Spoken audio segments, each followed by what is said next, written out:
Close to a year after the spillage of the Akosombo Dam devastated several communities in the Volta and other regions, the impact is still being felt, especially on education. Some pupils whose families lost everything in the floods continue to skip school after losing their learning materials. This came to light when the Presbyterian Church donated teaching and learning materials to some schools in the affected enclave.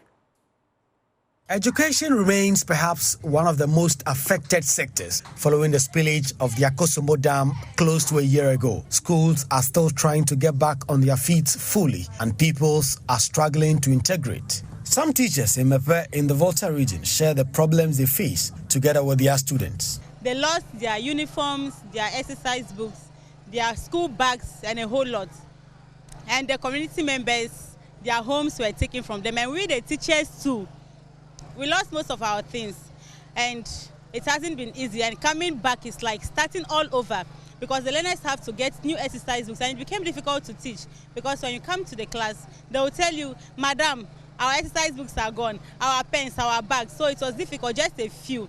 So we are grateful for the books we've gotten and other things we had right now. Number one is they are turnout at school, the learners. In fact, it's not encouraging. Some of them come today, tomorrow they will not come. And it's very hard or difficult when you are teaching a learner who comes to school today, tomorrow he or she may not come, which is very bad. The learner may not be able to catch up with whatever you are doing. So as a teacher, I feel very bad in terms of that. The Presbyterian Church of Ghana has been trying to fill the gap by donating teaching and learning materials to some schools in the Volta region. Rebecca Saba is National Director for Development and Social Services for the church. For us, we believe that it's not just relief, but also reconstruction, resettlement, getting the people to get back to where they used to be. So you don't just come and give them something when the flood happens and leave them on their own. Because even when they come back to their communities, things have changed.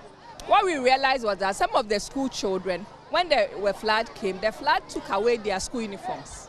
The flood took their books away. So they couldn't come to school. After the flood had gone down and they came, they couldn't come to school. They had to wear normal dress to school. And we think that doesn't help boost the morale of the children to learn. And so as Presbyterians, we decided to come and help them, those who could not find their uniforms, to get school uniforms so that they'll be more willing to learn. General Manager of Presby Schools, Daniel Yabuahieno, says there must be a safe and congenial environment for students to learn.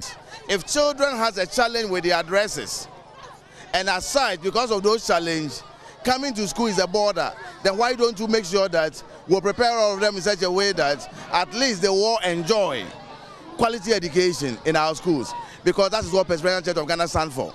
Meanwhile, the Mepe District Minister of the Presbyterian Church, Reverend Michael Kwame Domite, explains the communities are yet to fully recover despite support given by the church. Most of them, their building collapsed. And then those who are also using blocks, they also need to go and renovate the rooms, clean them, and then repaint them. So they went through a lot. But through the intervention of the Presbyterian Church of Ghana, the 1,100 given to them, some use it to renovate the rooms, and they are staying.